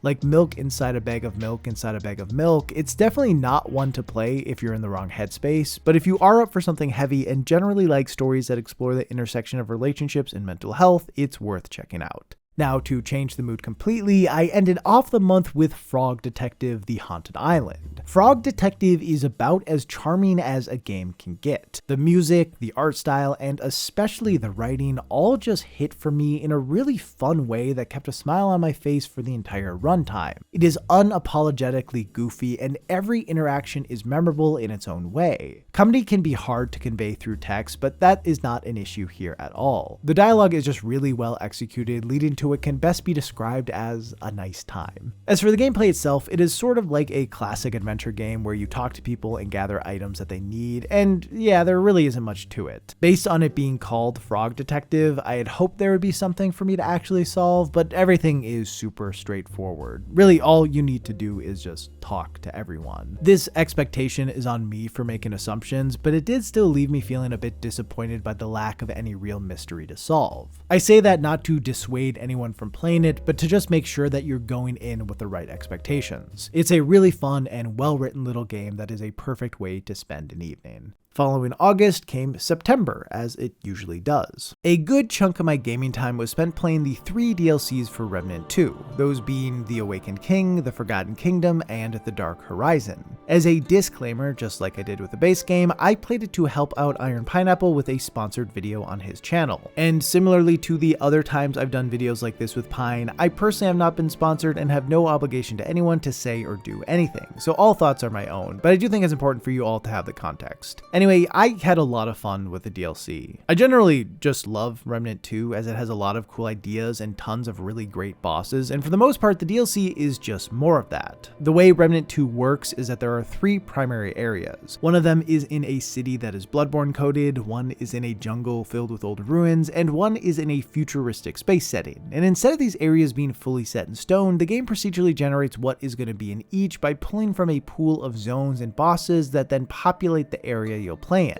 The idea is that you will not see everything in one playthrough, given a lot of reason to come back after beating it to see what else each zone can offer. The DLC essentially adds a new set of levels to each of the primary areas, expanding the possibilities of what content you'll be served. So while it is new content, it is still very much in line with the areas of the base game. This felt the most true for the Bloodborne area, as even though it did some interesting visual stuff with being along a coast, there were a bunch of sections that felt exactly like spots in the base game. And I get it, but it did feel a bit underwhelming. I think part of the reason reused content was so noticeable with that first DLC is that the gameplay of it is pretty straightforward, where the other 2 areas have more gimmicks to latch onto to distract from some of that sameness. Like the jungle area has tons of booby traps that you have to work through with careful platforming, and the space area is essentially a mini open world, putting a much bigger focus on navigation than the rest of the game does. To be clear, even those things exist in the base game to an extent, but they are built on enough here to create something that feels fresh. It doesn't entirely solve the problem, but it helps. One complaint I imagine a bunch of people will have about the DLCs is that there are way too many reused enemies from the base game, and yeah, I don't think that's entirely wrong. I wouldn't say it bothered me a ton, as they do find ways to change up how the reused enemies work, but I also did find it way more exciting to fight stuff that was wholly new. So while it isn't game ruining, I wouldn't blame anyone for being a bit disappointed. Like the base game, there are tons of secrets, and depending on how you interact with stuff, it can change the reward you get. I found myself really mixed on this, because I do love the idea of figuring out or even stumbling into a secret and being rewarded with something that actually feels important. The issue is that the answer to things is sometimes so obscure that unless you're willing to closely examine every aspect of every room you go into, there's almost no way you will figure out what needs to be done on your own. And this means that unless you're willing to look something up, you'll miss out on weapons and classes that make the game more interesting. So yeah, I respect the concept, but I think it results in most people just looking things up, so it doesn't even have the desired effect. I think this feels especially weird when considering that a big part of the marketing for each DLC is that they have new classes, but the reality is without a wiki, most players will miss out on all of them. This feeling of missing out is compounded by the fact that a lot of weapons and items are tied to choices you make, but you don't really know what choice will lead to what reward, so it often just feels like rolling the dice on whether or not you will get something that is suitable for your build. I don't know. I don't want to say that this is terrible reward design because again, there is a magic to it, but I think when the primary way people engage with the system is by using an external resource that has all the answers, there's a good chance the devs leaned a bit too far into obscurity. This probably be fine if the rewards weren't so consequential, but I think they just matter too much to be that hidden. I'd be curious to hear how other people feel about this though, and if I'm just being a curmudgeon. All that aside, what makes Remnant 2 great are the bosses, and the DLC is filled with them. They do a lot of interesting things not only with the boss's abilities, but also with the arenas themselves, and figuring out how to best handle it all was an utter blast. It called for a lot of communication, which is exactly what I want when playing a co-op game. So yeah, if you like Remnant 2, played through the base game multiple times and did pretty much everything, this is easily for you. However, if you only played through the base game once and felt like you had gotten your share, then the DLC might not offer enough that feels fully new to warrant jumping back into it. Like, as I said before, with just the base game already, you could play through it again and see a whole new set of bosses and quests, so you should probably exhaust that first before spending money on the DLCs. For those who haven't played Remnant 2 but are kind of interested, just start with the base game and see if you like it before spending more. Also, as I said when I talked about Remnant 2 last time, I do not know what the single player experience is like, so while I would 100% recommend you try it with friends, I have no idea if it's worth playing alone. The fundamentals of it are pretty fun, but there are a bunch of aspects about how bosses and enemies are designed that clearly were made for multiple players, so I imagine something would be lost playing by yourself. But who knows, that's just a guess. I would try to find someone who has played through the whole game by themselves to see what they think. Continuing the trend of playing multiplayer games with other YouTubers, I also spent some time trying out 6 Days in Fallujah with Jacob Geller for a video he made on Nebula, which, you know, I guess sign up for Nebula. I had never heard of the game before Jacob asked if I'd play it with him, and it truly is wild that it even exists. It is based on real events that took place during the Iraq War and originally was set to come out in 2010, but after a lot of public pushback about a game covering such a recent conflict, it faded out of existence until now. now. To be honest, playing it felt kind of weird. Like, from just a gameplay perspective, it is a really intriguing setup. The mode that we played throws you into a procedurally generated city with enemies hidden all throughout it. Shooters have kind of become power fantasies where you can easily be a one-man army, but in 6 Days in Fallujah, that is not the case. In it, you feel incredibly weak. Your movement is slow, your HUD doesn't present you with much information, and your chance of survival after taking just a few shots is exceedingly low. It's even hard to communicate with your teammates. It has proximity chat as well as a radio you can use when at a distance, but both get drowned out by the sound of rockets firing, planes flying overhead, and tanks rolling down the road. Due to the procedural generation, the city is always unfamiliar, and every corner might have someone waiting there for you, making it terrifying to advance in any sort of way. All of this creates a lot of friction that makes doing the most basic things like crossing the street or walking up a set of stairs feel like an accomplishment. And that's good, as that's pretty much all Jacob and I were able to accomplish on our own. We just didn't have the skills or the knowledge to navigate the city in an effective way, and this helped create a sort of tension that felt super impactful. It reminded me of how I felt when playing PUBG for the first time, feeling fearful and on edge and just doing whatever I could to survive. The developers have said that with this game, it has been their goal to not glorify the conflict, but to instead just represent what it was like while still being interesting to play over and over again. And I'd say the gameplay does a fairly successful job at doing that. While at the end of the day it is still gamifying a real conflict, it leaned more on realism, creating a perilous feel that took things seriously and was engaging because of it. However, it is worth noting that the game is not just made up of gameplay. It also presents itself as a documentary of sorts, filled with interviews with real soldiers from the Iraq War and narration of what happened that is all very entrenched in the American perspective. Jacob goes far more in depth about this in his video, but a massive part of the real Second Battle of Fallujah was that despite a large portion of the civilian population fleeing beforehand, there were still tens of thousands who were unable to get out of the city. But the implication the in-game documentary, as well as the gameplay itself, makes is that the only part of the population that didn't leave were the insurgents, ignoring the many civilian casualties that took place during it. As the game is very much in early access, there's obviously still a lot of runway for it to explore a fuller picture of what happened, but at the moment it's far from that, and it getting there feels like a long shot. I've played plenty of games about war, and I found that generally the more fictitious they are or the further in the past they're set, the more likely I am to disassociate from the realities of war, especially when the game in question isn't really aiming to do anything except provide entertaining gameplay. But this is the first time I have played something based on a real conflict that took place in my lifetime. And yeah, I found it harder to grapple with that. Honestly, it started to get me to reflect more on the ways I process things like violence and war when playing games. Untangling all that will be a long journey though, so I'll let you know what conclusions I come to when I come to them. I do think there is a ton of promise within the core gameplay concept here, and it is the type of frictional loop that I adore, but its presentation of the conflict, at least in its current state, has left a sour taste in my mouth. So yeah, I wasn't sold on it, but I'm curious to see where the game ends up once it's fully out.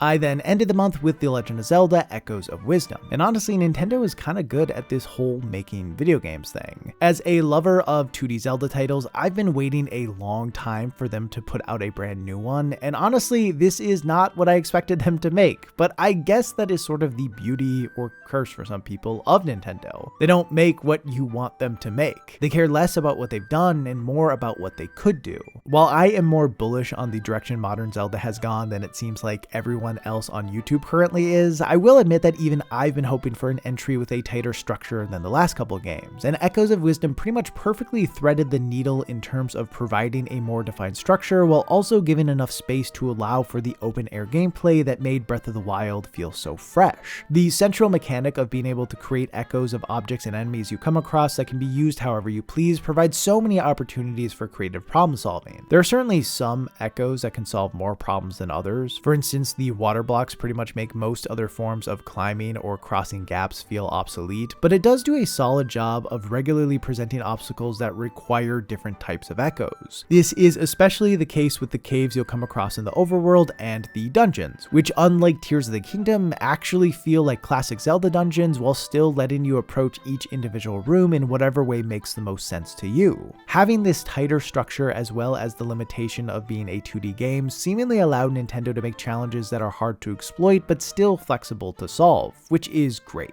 Now, the UI is a bit of a mess. For the echoes, there are a few ways to sort them, but it's kind of lacking, so I felt like I had to regularly scroll through everything just to find what I was looking for. My assumption, though, is that this is what Nintendo wants players to do. By having folks scroll through all their echoes frequently, it makes it more likely that they will remember some of the more obscure and underused ones instead of them just gathering dust in a tab that never gets looked at, in theory leading to more variety in the echoes players use. And yeah, I think this does work to a degree. There were certainly a few times where I scrolled past something I forgot I had and decided to give it a shot, but I definitely did still favor 10 or so echoes above the rest. And because it was such a hassle to scroll, I sometimes would use inefficient or uninteresting echoes in order to not waste time searching. So yeah, a part of me wishes there had been a customizable echo wheel or something in order to make choosing my favorites even smoother, but also I think that would have led to me literally never using the vast majority of them more than once. So despite its clunkiness, it's probably for the best. You could probably unconvince me of that. I don't know. For those who have been missing more cohesive Zelda stories, this brings them back in a big way by having the first real companion in the series since 5 with Tri. And I don't know that I'd say it's an incredible Zelda story, but it is certainly charming, and it's fun to finally see an adventure from Zelda's perspective. I think there is a lot here for all types of Zelda fans. It combines so much of what has worked in previous Zelda titles together to create something that feels unique.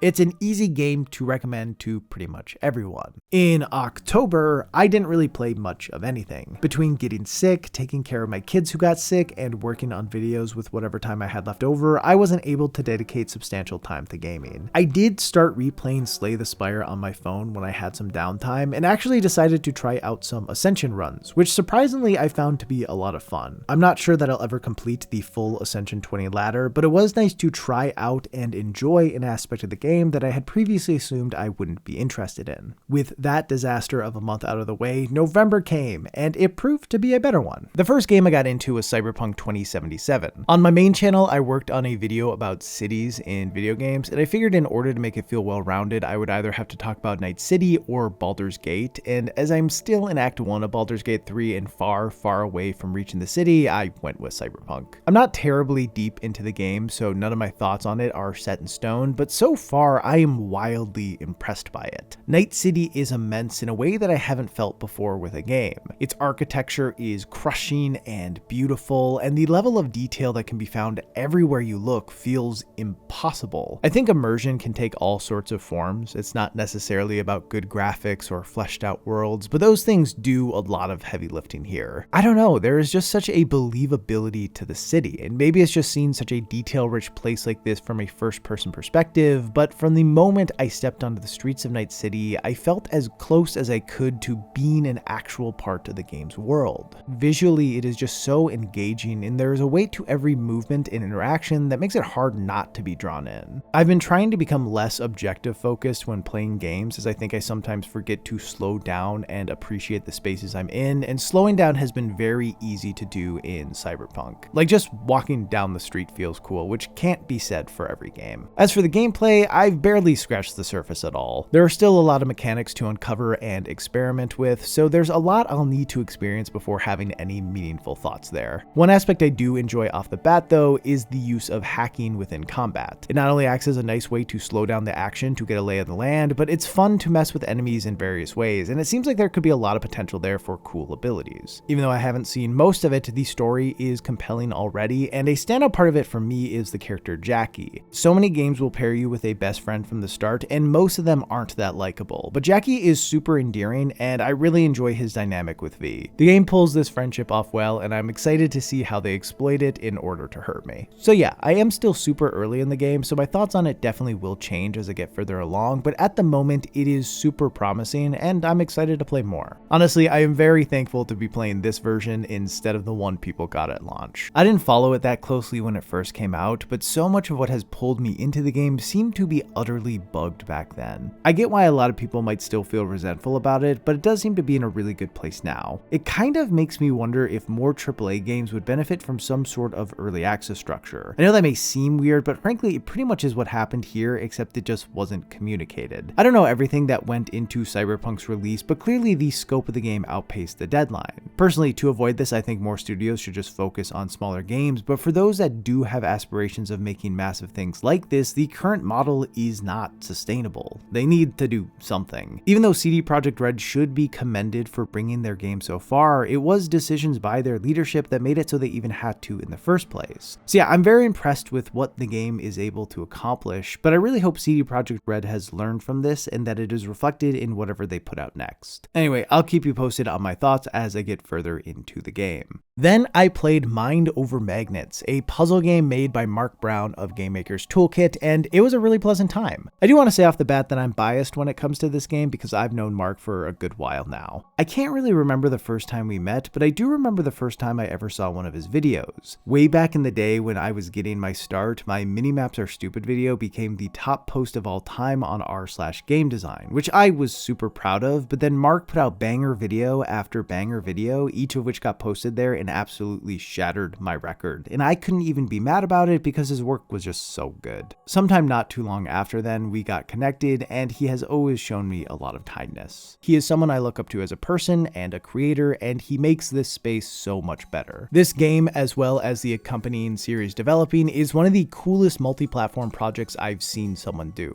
I've thoroughly enjoyed watching the process of the game going from just an idea to an actual playable title, and learning alongside Mark about the trials and tribulations of game design that most of us on the outside never see or consider has been illuminating. The point of me saying all of this is that it is hard for me to look at it as just a standalone game instead of as a process. Due to my proximity, the mere existence of it feels like a triumph. I'm super proud of him for doing this. Now, with all that preamble out of the way, I do have some thoughts on the game itself. Just like what you would hope to get out of any puzzle game you play, it has a bunch of thoughtful puzzles with clever solutions that make you feel smart for solving them. The pacing is solid, you're always learning some new mechanic or way to utilize a mechanic, and ideas generally build off of each other in logical yet intriguing ways. With that said, it is pretty easy though. And that's fine. Puzzle games don't need to always be complete brainbusters, but I did find myself wishing that more of the levels had been a bit harder. This is certainly an oversimplification of the design, but one tactic this game uses a lot, and that Mark even talks about in the developer commentary, is misdirecting the player toward a wrong solution to get them to learn the lesson they need to find the right one. And this is a powerful tool, but the thing is, a lot of the times, the moment you fall into the wrong solution, it immediately becomes clear what you need to do. Not every puzzle is like this, but with the ones that are, it sometimes feels less like you are solving something and more like you're being led through it. This sort of thing is okay for tutorial puzzles, but as it extends beyond those, it adds to the feeling that things are a bit too easy. More often than not, you don't have to think all that deeply to arrive at a solution, and yeah, I enjoy when games require more internal processing. The last world is where the game gets the most complicated, but it's also the shortest section, which is a bummer as that was when the mechanics were at their most interesting. I wish there had been more levels with that kind of depth, but I also understand that Mark wanted to put something out and not just iterate on it for all time. Ultimately, it is a very competent puzzle game that will give you a handful of nice aha moments, but never really gets into the challenging range. If looked at completely separate from Mark, I think it holds up as a nice little puzzle game to play with the family, but when you add the context of the developing series, it turns into something I think everyone interested in game design, which frankly I assume is all of you as you watch me, should look into. There's a lot to learn there for both designers and players, and it's just really fascinating. I finished off the month with Thank Goodness You're Here, and holy fuck is this the wildest game ever. You play as a weird little guy who is sent to a weird little town, and you pretty much go around helping people in one way or another. And like, help might not be the perfect word for it, as you largely interact with people and objects by slapping them, but by and large, your actions do allow the citizens of the town to accomplish what they are aiming to accomplish. The gameplay isn't really the star here though, the general spectacle is. It is wonderfully animated, and the art style is both charming and gross. It often feels like you're playing a cartoon, and not just any cartoon, but the most fever-dreamish cartoon you can imagine. The game goes off the rails regularly, but somehow still is able to ground itself within this quaint little Yorkshire town. The dialogue is performed exceptionally well. There is a casualness to it that makes it feel like it's not just a performance, and pretty much every line is delivered with perfect comedic timing. And honestly, the game's timing in general is one of its strongest aspects. There are so many bits, both with the dialogue and the action, that are made far better because of the devs' grasp over when to rush a beat and when to hold one. And man, I don't know, I was just laughing the whole time. There are also a handful of bits that you are fully in control of, so you get to determine their timing, and the comedic tension that comes from that makes things even better. What's maybe most amazing about the game is that as someone who knows nothing about the culture of Yorkshire towns, I'm certain that tons of jokes flew right over my head, yet I still think it's probably the funniest game I've ever played. It works on so many levels, and I can only imagine how fun it must be for those from there. It's great. I guess if you really don't like absurdist humor, it might not be for you, but in general, I'd highly recommend it for anyone looking for a funny evening. And finally, December. In an effort to be in more Iron Pineapple videos this year than Rasputin videos, I kicked things off with Path of Exile 2 for a sponsored video on Pine's channel. Like previous stuff I've done with Pine while I was in the video, I personally have not been sponsored. I haven't been paid to play or talk about it and have no obligations to Grinding Gear Games or anyone else. That doesn't mean you have to trust my opinion on it, but I just want to be as transparent as possible so you can best decide how to feel about whatever I say. Anyway, I imagine by now if you've had any interest in Path of Exile 2, you've probably already played it as it has been popping off, and I can definitely see why. Its various systems have tons of customizability, allowing for interesting builds. Everything in the game from locations to characters to particle effects are beautifully rendered, and there is a constant stream of rewards for everything you do, always keeping that dopamine pumping. With that said, I think in its current state, or at least the state we played it in, it is a bit of a mess. And like, it is an early access title, so I think that's to be expected. The whole point is that they are seeing what works and what doesn't, and then shifting systems accordingly. But this obviously leads to a messier player experience, one that can make things far less enjoyable. For instance, we hit a bug where because we were in a group, the threshold to stun enemies was decreased significantly. Both Pine and Yako were able to stun enemies the moment they came across them, and bosses could be stunned way earlier than they should have been, which made the game mindlessly easy until that got patched. And as a side note, when it did get patched, it still didn't even work properly as it raised the stun threshold above what it was supposed to be at, making fights more difficult. Frankly, this swing in the other direction didn't really bother me, as I'd always prefer something to lean on the side of being more difficult than less. But what I'm trying to get at is the game's just not really stable right now. It's hard for me to recommend early access, especially when considering that when the game actually comes out, it will have more than twice the amount of content, be free to play, and hopefully have more of the bugs worked out. So I think there's a very fair case to wait until then if you're currently on the fence about it. It really made me realize that I love early access games because of how much information they can give to devs, but I do not love being the person to actually play the early access game. I want that work to be done by someone else. To be clear, as far as early access titles go, this is on the upper end of them in terms of quality. Despite having plenty of issues, it doesn't feel half-baked, but you won't be getting the ideal experience. Of course, that doesn't mean that it isn't fun to play now. I had a really good time. While I'm sure my build was kind of shit, I still really enjoyed exploring the passive tree and looking into skill combos to try to come up with something that was fun to play. I rolled as a mercenary focused on shooting various types of grenades that yielded different effects, and the best part of that was how satisfying the grenade sounds and visuals in the game are. In his video, Pine called PoE2 Cocomelon for dudes in their 30s, and I think this is a pretty solid way to explain the appeal of the moment-to-moment gameplay. Although as someone who actually has kids and has watched Cocomelon and other popular kids media, I think it's way closer to being Hey Bear for dudes in their 30s, which is the one with dancing fruits. Cocomelon is like music videos for Old MacDonald and whatever. Anyway, so much of the game is just colors and sounds, and everything from the explosions to ice attacks to mace strikes scratch your brain in such a pleasant way that it's hard not to be mesmerized by everything happening around you.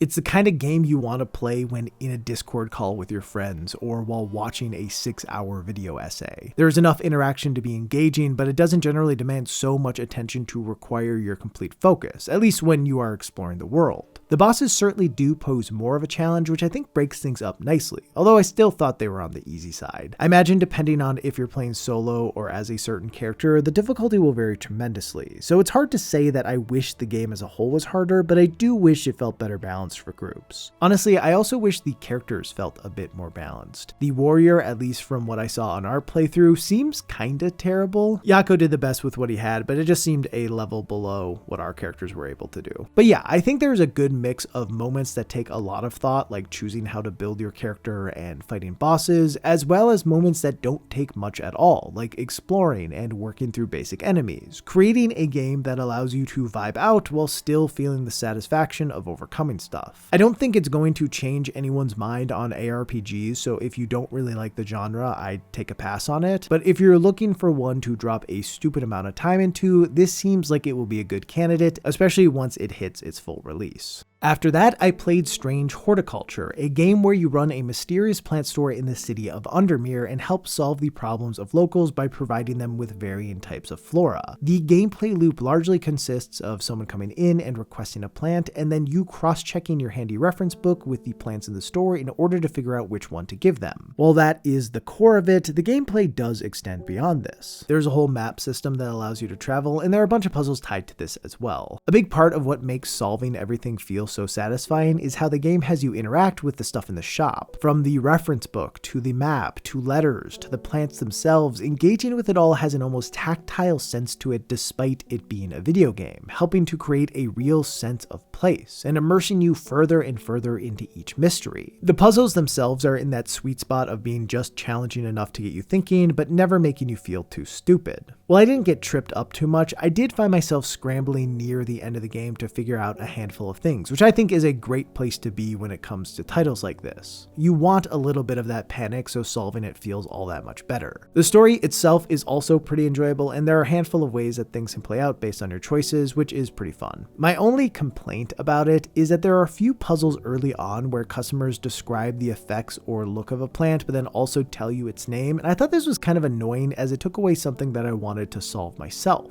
Thankfully, this isn't much of a problem as the game goes on, but I would have preferred if it held players' hands a bit less in the early sections. I get why they did, and it doesn't hurt the game by any means, but it does act as an unwanted reminder that I'm not the center of the universe and that all things are not explicitly designed for my sensibilities and tastes, and that's kind of rude. But yeah, I highly recommend this one. It's probably in my top 5 of stuff I played this year, so that is something. I then ended off 2024 with King of the Bridge. In it, you play troll chess, which is like normal chess but different, against a troll who is blocking your path. As you play and make various moves, the rules are revealed to you. If you break any of the rules, the troll will call you out for it and be allowed to break a rule himself, which always ends in you losing. So the early part of the game is filled with trial and error as you test various things out and observe your opponent's moves in order to learn what does and doesn't count as cheating. An additional twist to all of this is that the troll will cheat on occasion, and if you notice it and can point out exactly how he cheated, you are allowed to break the rules one time as well. This proves to be a bit less effective than when the troll calls you out, as one of the rules is that when his king gets captured, a different piece becomes king, but it is still the most reliable way to get an edge. All of this leads to a really fun and charming experience where you're regularly checking the rulebook to make sure you're not about to make a move that will get you killed, and also trying to catch the troll when he makes an infraction. Additionally, the game has great presentation. Its use of text and sound effects when making an accusation just feels really good and makes the moment both funnier and more serious than it has any right being. There is a level of polish here that elevates it in most ways. It is a pretty short game, although there is definitely some replayability in that there are different ways to win. Also, as chess is just a fun game, this variation on it is as well. So even though uncovering the rules is one of the better parts of it, playing troll chess itself is just a good time. I understand that this probably will never happen as it is a relatively small indie game, but I think a multiplayer mode of this could be a lot of fun with a few tweaks. I love board games designed around calling other people out for cheating or lying, and I think this could easily be translated to something in that vein. Regardless, the game is like $3 and charming as all hell, so you should give it a shot.